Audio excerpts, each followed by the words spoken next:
They sold my shares cheap, I bought them back at their peak. The Betrayal. My name is Ethan Caldwell, and this is not just a revenge story, this is a business betrayal that almost erased me. If you enjoy powerful stories about financial comeback, corporate drama, and rising after betrayal, make sure you subscribe and like this story, because what you are about to hear is something most people only dream about, but few ever achieve. I built Caldwell Tech with nothing but an idea and a restless hunger to succeed. There was no rich family, no connections, no shortcuts. Just long nights, empty pockets, and a vision that refused to die. I remember sleeping in my office, surviving on cheap meals, and pushing forward when everyone said I was chasing a fantasy. But slowly, that fantasy turned into reality. Caldwell Tech grew from a small startup into a company that people respected, a company that started to attract attention in the stock market, a company that began to generate real wealth. That was when the right people came into my life, or at least, that is what I believed at the time. Victor Hargrove was one of them. He spoke like a man who understood loyalty, like someone who valued partnership. He didn't just invest money, he invested trust, or at least he made it seem that way. Alongside him were others, Daniel Mercer and Charles Whitaker, men who wore sharp suits and even sharper smiles. Together, we formed a board that was supposed to guide the company into greater success. And for a while, it worked. The company expanded, profits increased, and Caldwell Tech became a rising force in the corporate world. From the outside, it looked like a perfect success. After betrayal never even crossed my mind because I trusted them completely. But success has a way of attracting not only opportunity but also greed. The higher we climbed, the more I noticed subtle changes. Conversations would stop when I entered the room. Decisions were being made without me. Meetings were scheduled without my knowledge. At first, I told myself it was nothing, just the natural evolution of a growing company. But deep down, something didn't feel right. Still, I ignored it. That was my biggest mistake. The day everything changed started like any other. I walked into the boardroom expecting a normal meeting. The air felt heavy, like a storm was waiting to break. Victor avoided my eyes, Daniel kept shuffling papers, and Charles sat back with a strange calmness that didn't belong in that room. Then the documents were placed in front of me. Legal documents. My shares, my ownership, the very thing that represented my years of sacrifice, had been sold. Not at their true value, not at the company's peak, but cheap, unbelievably cheap. It didn't make sense. It was necessary, Victor said, his voice controlled but distant. A strategic decision for the company.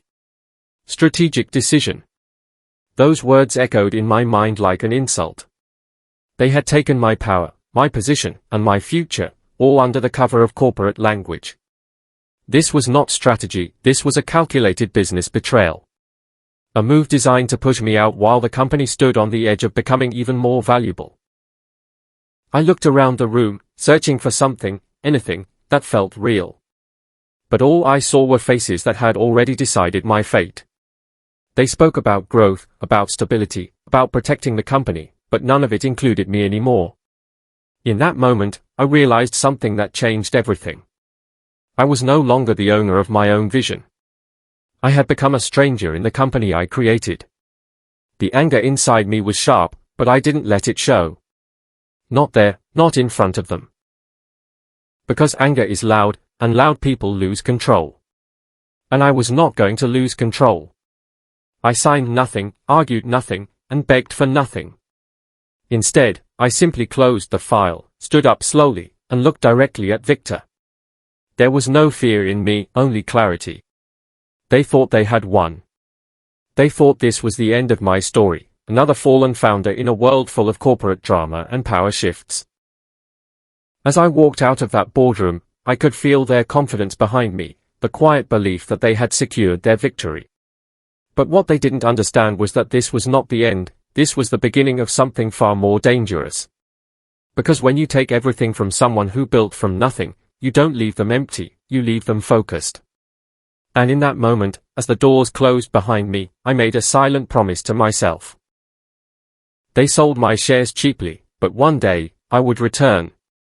And when I did, it wouldn't just be a comeback, it would be a complete power shift, a financial comeback so precise and so unstoppable that it would rewrite everything they thought they knew about me.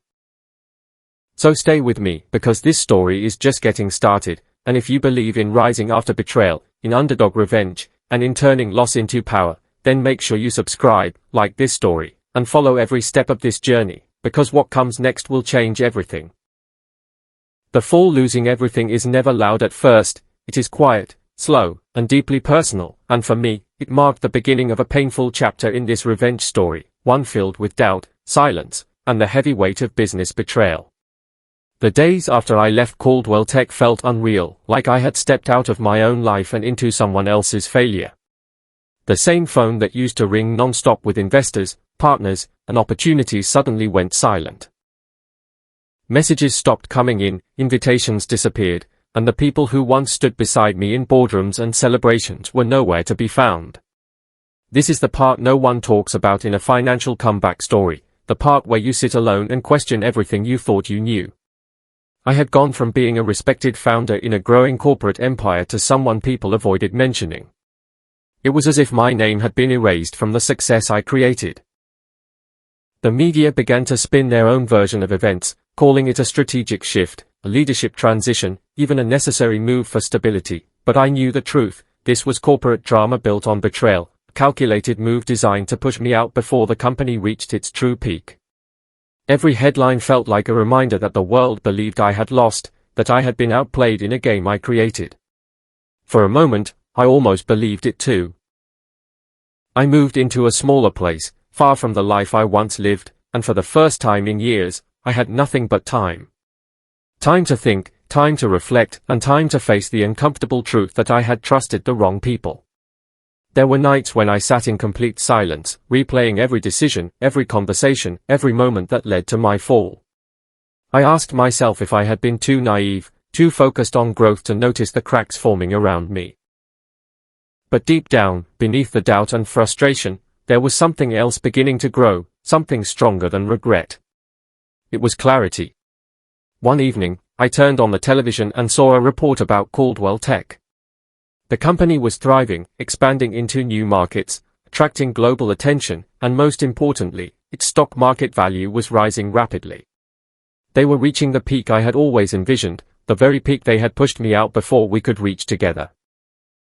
That moment changed everything. Not because it made me angry, but because it made me understand. They had not removed me because I was weak, they had removed me because they knew how strong the company would become, and they wanted that power for themselves. This was never about strategy, it was about control. And that realization lit a fire in me that I could not ignore. I stopped seeing myself as a victim of business betrayal and started seeing myself as someone who had been given a second chance to do things differently, to think smarter, and to act with precision.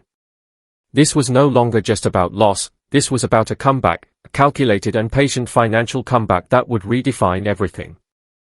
I began to study again, not as a founder, but as an outsider looking in.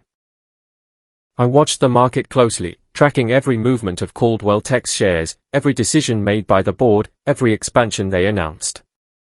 I read reports, analyzed trends, and rebuilt my understanding of the game from a completely new perspective. This time, I wasn't driven by emotion or ambition, I was driven by strategy. I knew that if I wanted to rise after betrayal, I had to become more than what I was before, I had to become untouchable. Weeks turned into months, and slowly, the noise of my fall faded into the background. People stopped talking about me, stopped expecting anything from me, and that was exactly what I needed. Because in the world of power and money, being underestimated is not a weakness, it is an advantage. While they celebrated their success and enjoyed their position at the top, I was rebuilding in silence, preparing for something they would never see coming. I reconnected with old contacts, not to ask for help, but to rebuild trust on my own terms. I avoided attention, stayed away from public appearances, and kept my plans hidden. This was not the time for announcements or bold moves, this was the time for patience. I understood something now that I didn't fully understand before: true power is not shown, it is built quietly until the moment it is revealed. And I was getting closer to that moment with every passing day. The company continued to grow, The stock continued to rise, and the gap between where I was and where I wanted to be seemed large, but it didn't discourage me, it focused me. Because I knew something they didn't: every rise has a pattern, every peak has a moment, and when that moment comes, only those who are prepared can take advantage of it. I wasn't chasing quick success, I was preparing for the perfect timing.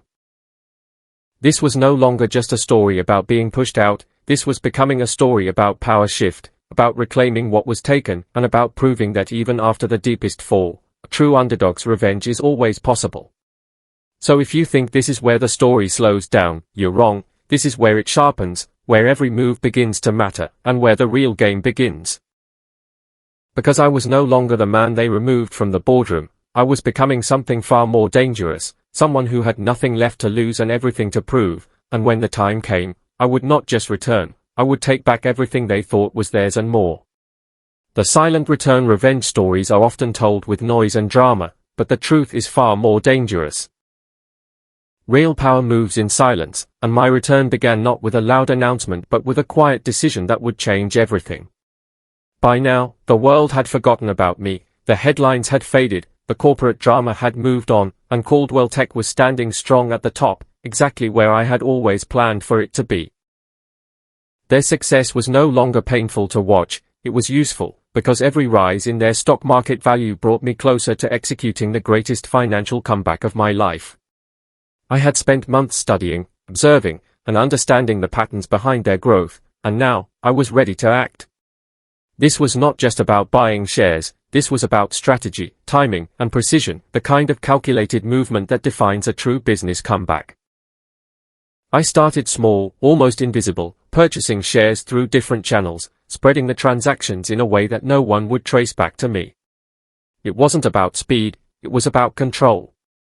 Every share I bought was a step closer to reclaiming my place, a step closer to rewriting this story of business betrayal into one of underdog revenge and power shift. The beauty of being underestimated is that no one watches your moves, and that gave me the freedom to rebuild without interference. While they celebrated their dominance, I was quietly taking pieces of it back. The market responded as expected, the company continued to grow, investors poured in, and Caldwell Tech reached heights that attracted global attention. To everyone else, this was a success story, a company thriving after a leadership change, but to me, it was something else entirely. It was an opportunity, a perfectly built moment leading toward the peak. And I knew one thing with certainty. Peaks don't last forever, but they create the perfect conditions for those who are prepared. I wasn't alone in this journey for long. One of the most important parts of rising after betrayal is knowing who to trust the second time around, and that's where Emily Carter came in. She had been there during the early days, someone who understood not just the business but the vision behind it. When I reached out to her, there was no hesitation, no doubt, just a calm confidence that told me everything I needed to know. She believed in me, not because of who I used to be, but because of what I was becoming. Together, we built a plan, not driven by emotion, but by logic and foresight. We mapped out the company's structure, analyzed shareholder distributions, and identified the exact points where influence could shift. This was no longer just about revenge, this was about reclaiming power with intelligence. As weeks turned into months, my position grew stronger. What started as small, quiet investments began to form something much larger, a foundation that would soon be impossible to ignore. But still, I remained patient. In a world obsessed with speed, patience becomes a weapon, and I was using it to perfection. Caldwell Tech continued to rise, reaching its highest valuation yet, the peak that everyone celebrated, the peak that blinded them with confidence. They believed they were untouchable, that the decisions they made had secured their future permanently. That belief would be their greatest mistake. Because while they were focused on maintaining their image, I was focused on shifting reality.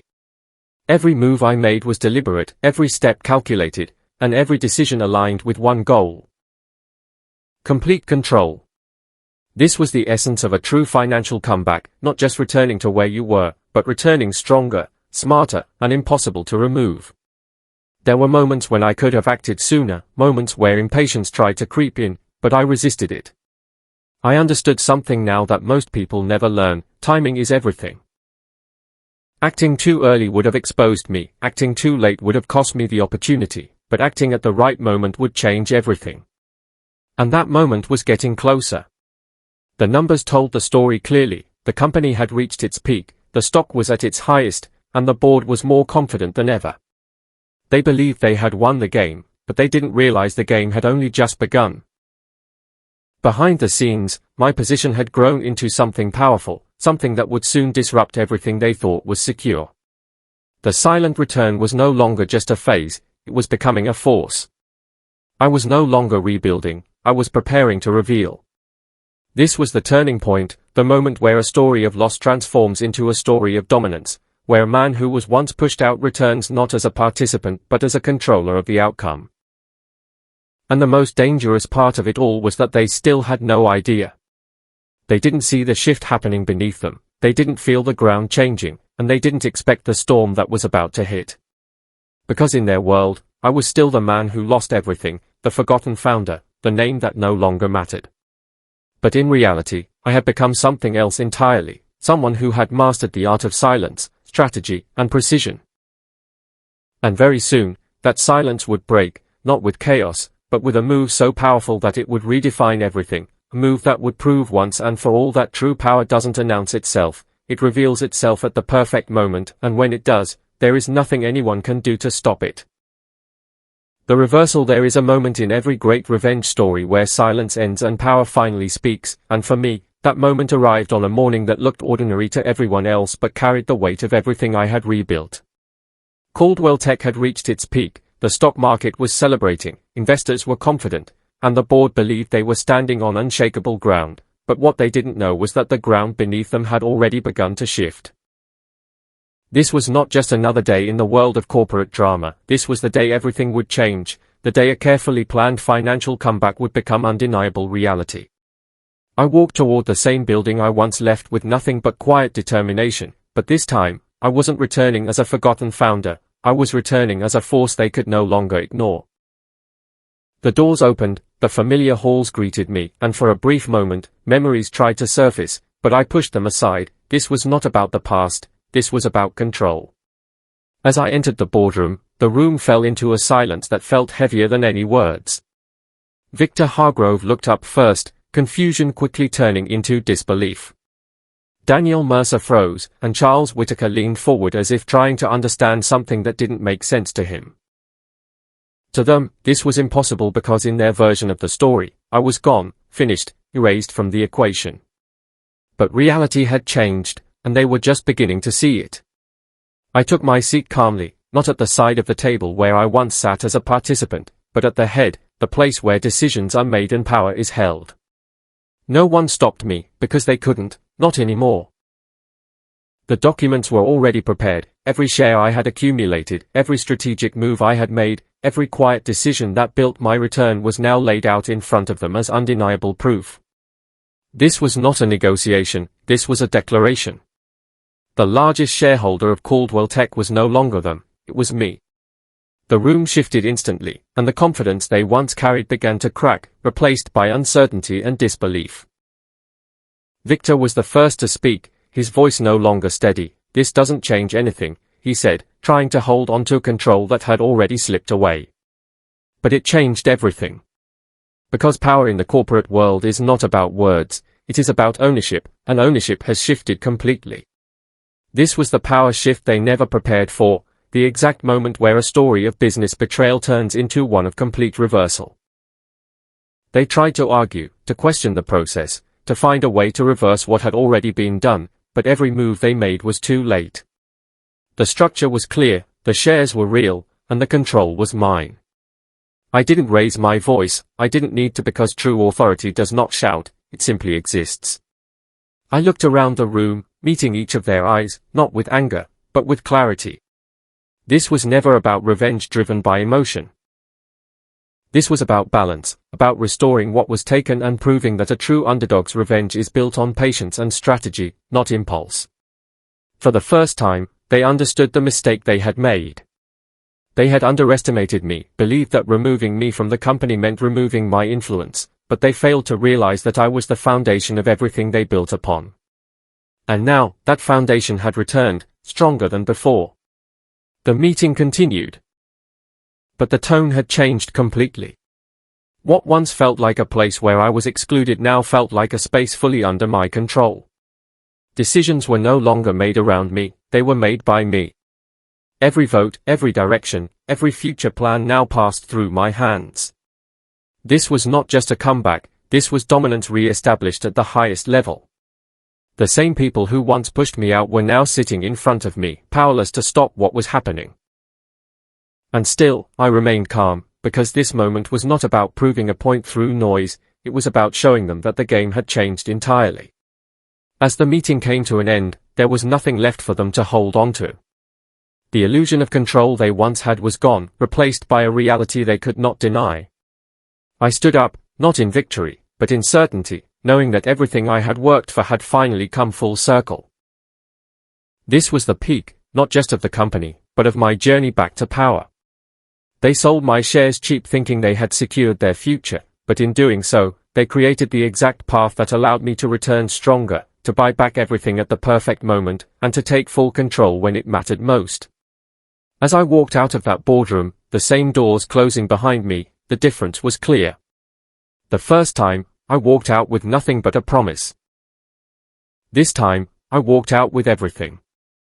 And the most powerful part of this entire story was not just that I came back, but that I came back in a way they never saw coming, a way that proved once and for all that in the world of money, power, and corporate strategy, the greatest victories are not the loudest ones, they are the ones built in silence and revealed at the perfect time, leaving no room for doubt, no space for resistance, and no chance for anyone to take it away again. The final word, power, is not proven in the moment you win, it is proven in what you do after, and for me, this final chapter of my revenge story was never about celebrating victory, it was about defining legacy after a complete financial comeback built on patience, strategy, and rising after betrayal. Caldwell Tech was mine again, not just in title, but in direction, in vision, and in control, and yet, I felt no need to celebrate loudly because true dominance does not need noise, it needs purpose. The same company that once became the center of corporate drama and business betrayal was now entering a new phase, one shaped by clarity, discipline, and strength. The first decisions I made were not emotional, they were intentional. In stories of underdog revenge, people expect chaos, anger, and dramatic reactions, but that is not how real power works. I did not shout, I did not seek to embarrass anyone, and I did not turn the company into a battlefield. Instead, I acted with precision. Those who had betrayed me, those who turned trust into strategy for their own gain, were removed one by one, not through revenge, but through accountability. Each decision was clean, professional, and impossible to challenge. Because in the world of business, the strongest moves are the ones that leave no weakness behind. The board was restructured, leadership was redefined, and for the first time in a long time, Caldwell Tech felt aligned with the vision it was originally built on. Trust was no longer given freely, it was earned, measured, and protected. This was not just a company anymore, it was a reflection of everything I had learned through loss, through silence, and through rebuilding from nothing. The market responded quickly. Investors who once doubted my absence now recognized my return, and the stock remained strong, not because of hype, but because of stability. This was no longer just a success story, it was a story of transformation, of how a man who was pushed out of his own empire returned not just to reclaim it, but to elevate it beyond what it had ever been. And that is the difference between a temporary win and a true comeback. A temporary win proves a point, but a true comeback changes the entire game. As weeks passed, the noise around my return grew, people began to talk again, the same voices that once went silent now returned with curiosity, respect, and even admiration, but this time, I saw everything differently. I no longer needed validation, I no longer chased recognition, because I understood something deeper, the real victory was not in proving them wrong, it was in proving to myself that I could rebuild, return, and rise stronger than before. That is the core of every powerful revenge story, not the fall, not even the comeback, but the transformation that happens in between. I often think back to that moment in the boardroom when they sold my shares cheap, when they believed they had removed me from the equation permanently. At the time, it felt like an ending, like everything I had worked for was gone, but now I see it clearly, it was not an ending, it was a redirection. Because sometimes, losing everything is the only way to see what truly matters, to rebuild without illusion, and to return without weakness. They believed they had secured their future by removing me, but in reality, they created the exact conditions for their own downfall. They underestimated the power of patience, the strength of silence, and the impact of a mind focused on strategy instead of emotion. And that miscalculation cost them everything. Today, Caldwell Tech stands stronger than ever, not because it avoided conflict, but because it survived it, evolved through it, and came out more resilient on the other side. And I stand stronger too, not because I never fell, but because I learned how to rise after betrayal in a way that could never be repeated or taken away again. So if you are listening to this and you feel like you have been overlooked, underestimated, or even pushed out of something you built, understand this: your story is not over. The world may move on, people may doubt you, and situations may make it seem like everything is lost, but none of that defines your ending. What defines your ending is what you choose to do next. Because a true financial comeback is not about rushing back into the spotlight, it is about rebuilding in silence, learning from every mistake, and waiting for the perfect moment to return. And when that moment comes, you do not just come back, you come back in a way that changes everything. This journey was never just about shares, or money, or control. It was about identity, about reclaiming a part of myself that was taken through business betrayal and turning it into something unbreakable. So now, as this story comes to an end, I leave you with this: never let a temporary loss define your permanent future, never let betrayal convince you that you are finished, and never forget that the greatest power shift often begins in silence. If this story inspired you, if it made you think, or if you saw a part of yourself in this journey, then make sure you subscribe, like this story, and comment where you are watching from, because your comeback story might be the next one that changes everything.